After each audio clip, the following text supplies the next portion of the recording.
2025 mega వేలానికి ముందు ప్లేయర్ల retention ప్రక్రియను BCCI ప్రారంభించింది. ఈ మెగా వేలం వచ్చే ఏడాది ప్రారంభంలో జరగనుంది. భారీ వేలానికి ముందు రిటెన్షన్ విధానాన్ని ఖరారు చేసే ప్రక్రియను బీసీసీఐ ప్రారంభించింది. అయితే సమస్య ఏంటంటే ఫ్రాంచైజీ జట్లు రిటెన్షన్ విధానంపై ఒకే నిర్ణయానికి రావడంలో విఫలమయ్యాయి. ఈ విషయంలో ఆయా ఫ్రాంచైజీల మధ్య విభేదాలు కొనసాగుతున్నాయి. రాబోయే సమావేశంలో బీసీసీఐ ఆయా ఫ్రాంచైజీలతో ఫైనల్ డెసిషన్ తీసుకునే అవకాశాలు కనిపిస్తున్నాయి.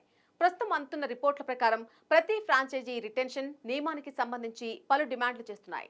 దీంతో రిటెన్షన్ పై ఏకాభిప్రాయం కుదరడం లేదు. అయితే మెజారిటీ జట్లు 5-7 మంది ఆటగాళ్లను ఉంచుకోవాలని కోరుతున్నాయి. ఇందులో ఒక ఫ్రాంచైజీ 8 మంది ఆటగాళ్లను రిటెన్షన్ కు అభ్యర్థించింది. అలాగే ఒక్క ఆటగాడిని కూడా రిటెన్షన్ చేసుకోవడానికి ఇష్టపడని ఫ్రాంచైజీలు కూడా ఉన్నాయి. 3 సంవత్సరాల క్రితం ఐపీఎల్ 2022 మెగావేలం సందర్భంగా 4 ఆటగాళ్లను రిటెన్షన్ చేసుకోవడానికి బీసీసీఐ గ్రీన్ సిగ్నల్ ఇచ్చింది. వీరిలో గరిష్టంగా 3 భారతీయ ఆటగాళ్లు లేదా 2 విదేశీ ఆటగాళ్లు ఉండాలి. ఇప్పుడు రిటెన్షన్ విషయంలో ఫ్రాంచైజీల మధ్య విభేదాలు కొనసాగుతున్నాయి.